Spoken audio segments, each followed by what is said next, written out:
Olá, de volta com Notas do Karsug, depois de um períodozinho de férias aí. Cláudio, bem-vindo novamente aqui ao Notas.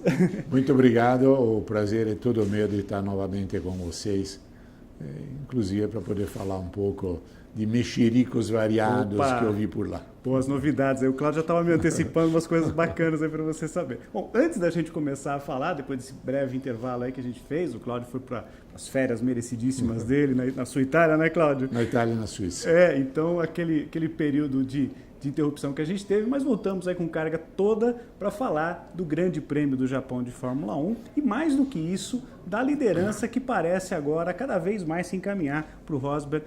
Finalmente venceu seu primeiro Mundial, 23 vitórias, empatou, aliás, com o Nelson Piquet, um tricampeão, Exato. né, Cláudio, da Fórmula 1, fazendo um ano muito bom, e parece que, o Cláudio até, como a gente conversava um pouquinho antes, a questão da cabeça do Hamilton parece que é o que mais atrapalhou ele ao longo das temporadas. Sim, né? sempre houve essa dúvida, só que quando as coisas corriam bem, isso não se verificava. Mas, por exemplo, teve em temporadas passadas aquele problema dele ter rompido com a namorada, que depois incidiu negativamente na sua atuação durante praticamente todo o campeonato. E agora, com a ascensão do Rosberg, para mim ficou claro que o ponto fraco do Hamilton, que é um excelente piloto, é a cabeça. Ele está absolutamente convencido que há um complô na Mercedes para dar o título ao seu companheiro de equipe, a rival Rosberg. Aquele motor quebrado lá. E né, essa convicção faz com que ele queira fazer mais daquilo que o carro pode realmente fazer, daquilo que as condições da corrida permitem. Então, Rosberg tem uma situação psicológica muito melhor, muito mais tranquilo, tem conseguido fazer a pole, larga bem, e a questão da largada deve-se lembrar que o conjunto de largada, o conjunto de embreagem eletrônica da Mercedes é extremamente delicado, talvez seja o ponto mais delicado de todo o carro. Então, se você não acertar o ponto exato de acionamento, você se arrisca, num caso extremo, a quebrar e ficar por aí. Ou se não, sair quase se arrastando, patinando assim. O que aconteceu de novo nessa última corrida. Então, depois da largada, você já sabia que, se não acontecesse um imprevisto clamoroso, Rosberg ia ganhar e Hamilton não se sabia o que poderia fazer. Do ponto de vista do espetáculo, foi ótimo, porque teve uma recuperação, ultrapassagens, aquela luta dele com o Vettel. O Japão tem um traçado muito legal, né? Sinuoso, rápido, né? E permitiu também que Verstappen mostrasse mais uma vez que é um piloto que vai estar nas manchetes por muito tempo. Osso duro de rua para ultrapassar o holandês ali não é fácil. Realmente não é nada fácil. Não vem de barato, né? Em nenhuma situação. Mas eu acho que isso... Tem muita gente que condena o Verstappen, mas eu acho que em determinadas situações nós chegamos a uma esterilização da Fórmula 1. Todo mundo tem que ser bom mocinho, não se pode fazer nada. Quer dizer, Senna, por exemplo, teria sido desclassificado em todos os grandes prêmios com os critérios atuais. Exato. Então, você tira uma boa parte do espetáculo, que é aquilo que vocês querem ver, porque o grande prêmio, esse último grande prêmio que tivemos, do Japão, depois da largada, você já podia saber que, a menos que acontecesse um imprevisto, o Rosberg ia ganhar. Ia viver a corrida pela recuperação do Hamilton, a recuperação do Vettel e do Raikkonen, que tinham sido penalizados. O Vettel por aquilo que aconteceu no Grande Prêmio anterior e o Raikkonen pela troca do câmbio. Mas, se não, era estava uma na corrida... segunda fila, né, Cláudio? Exato. O Raikkonen teria largado em terceiro, certamente teria subido ao pódio. Verdade. E teria tido uma luta interessantíssima com o Verstappen. Mas, fora isso, você, depois da largada, você já podia começar a escrever matéria. Pois é. Mais uma brilhante vitória. Ia ter grandes mudanças, né, Cláudio? E olha, um detalhe, aquela largada ali com aquela falha do Hamilton, muita sorte de ninguém ter batido, né, Cláudio? Porque você vê na repetição, dependendo todo do ângulo, mundo ali com apetite, tem alguns ângulos que O cara vem vindo e de repente tem o Gustavo na frente. Pois é, muito perigoso. Isso, aliás, isso estava me lembrando a sensação que eu tive outro dia. Estava andando na Itália, de Arezzo para Milano, na autoestrada, e tinha um cara se arrastando a 100 por hora. Sabe, aquilo atrapalha todo mundo. As velocidades um pouquinho maiores por lá, né, Cláudio? Eu cheguei e tal, aí ainda bem que o cara percebeu, saiu. Mas 2 segundos depois, passou na minha esquerda, claro, eu ultrapassei e voltei. Voltou para a direita, como tem que ser, né? Tem que ser, inclusive porque tem 3 faixas naquele setor. Passou uma Ferrari e atrás uma Porsche. E deviam estar uns 220, 230. Você parece estar parado. Você está a 150, parece estar parado. Não, né? não, a impressão de estar parado é quando você vê que corre paralela à autoestrada o trem de alta velocidade. Você está, digamos, a 140, vai. E o trem passa a 280, 300, vai tsum. Aí você pensa, pô, mas se tivesse sido de trem, teria chegado muito antes. mais depressa, né, Cláudio? Bom, para a gente fechar o GP do Japão, aliás, um lembrete interessante do Rosberg, né? Dentro daquelas 4 corridas, daqueles 4 circuitos que eu, pelo menos, deixo lá como os mais charmosos para a Fórmula 1, que são Mônaco, né? Spa-Francorchamps, Exato. Suzuka, que eu acho espetacular, e a sua Monza, né? O Rosberg conseguiu agora fazer esse quarteto aí, venceu em todas as 4, quer dizer, então realmente teve uma atuação muito legal. Vamos às notas, Cláudio, do GP do Japão? Rosberg, 10, uma corrida excelente, uma preparação da corrida também muito boa, pole, não tem o que dizer, mesmo que você vá querer esse detalhe ou outro, no final, claramente, ele economizou o carro, poderia ter tido uma vantagem maior, manter aquela Mercedes vantagem. Também deu uma seguradinha na potência, né, Cláudio, para evitar qualquer surpresa claramente desagradável. Deu né? uma segurada, isso se viu no momento que Vettel chegou perto do Hamilton, Sem começou dúvida. a querer brigar, aí se viu a diferença entre os 2 carros. Do outro lado, Hamilton, olha, com muita boa vontade, 4, porque não se pode jogar fora um campeonato assim. Sobretudo, essa imagem, são aquelas imagens que ficam. A imagem de alguém que pode ser derrotado psicologicamente. É aquilo que o Senna fazia com muitos de seus adversários.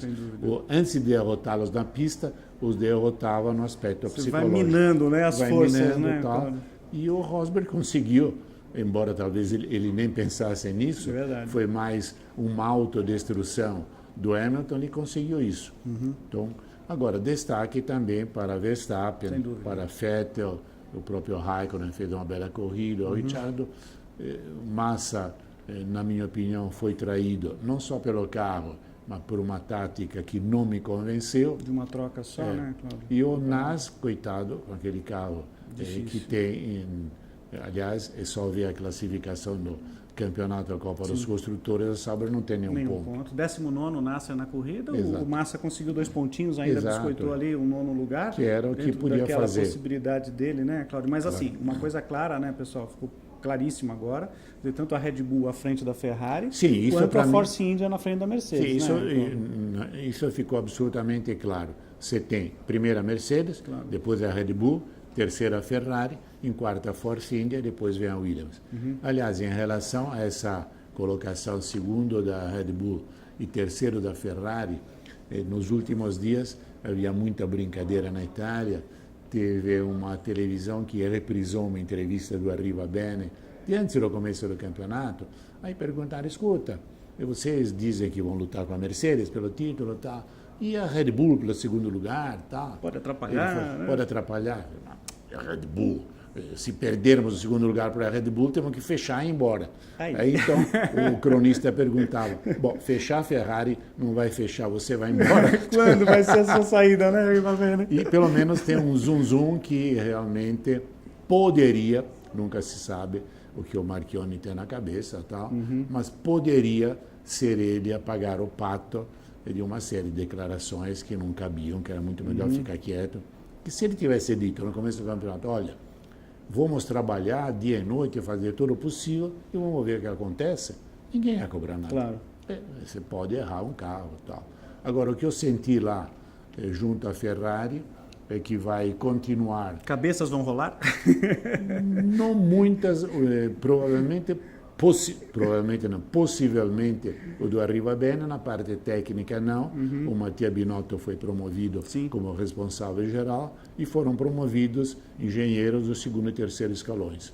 Se der certo, continua assim, se não, não sei. Foi isso que você deu uma pescada ali nesse tempinho na Itália, né, Cláudio? Bom, aliás, falando em Mercedes, já falou nas forças aí, a Mercedes garantiu matematicamente o título, né, da Copa dos Construtores. Merecidamente. Era algo mais ou menos esperado, aliás, terceiro ano consecutivo, né, 2014, 2015 e 2016. Com uma superioridade clamorosa. Impressionante, né, Cláudio? Parece um time de Fórmula 1 e os outros de Fórmula 2. É verdade, eles estão realmente passos à frente. Aí vamos ver o ano que vem, né, com essas mudanças que a gente vai ter, dimensão de pneus, podemos ter alguma mexida. Eu tenho a impressão que a Red Bull é a força ascendente.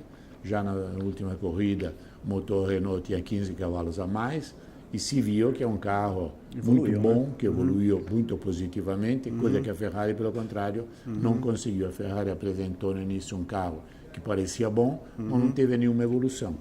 Bom, a próxima etapa, o próximo encontro nosso para falar de automobilismo e prioritariamente de Fórmula 1 vai ser no dia depois do Grande Prêmio dos Estados Unidos, né? Nós vamos ter Estados Unidos, México, Brasil e Abu Dhabi, são as 4 etapas restantes. Dia 23 de outubro, o Grande Prêmio dos Estados Unidos, que no ano passado teve aquela chuvarada, inclusive no Q3, eles tiveram que cancelar, né, a última parte do treino, o Rosberg acabou largando na pole, mas o Hamilton ganhou. Aliás, Rosberg, se ele conseguir 3 segundos lugares e mais um terceiro, ele já é campeão. Não precisa nem ganhar mais, mesmo que o Hamilton vença todas as 4 etapas, o que cá entre nós, né, Cláudio, é meio improvável de acontecer pelo andar da carruagem, né? Eu até trocaria esse teu advérbio meio por claramente improvável, pela forma e pelo momento psicológico do Hamilton, eu acho que ele está entregando os pontos. Verdade. Bom, tivemos também Fórmula E, e aí a abertura da terceira etapa, da terceira temporada do campeonato dos carros elétricos, categoria que só cresce, né, Cláudio? Sim. Tivemos etapa em Hong Kong, primeira vez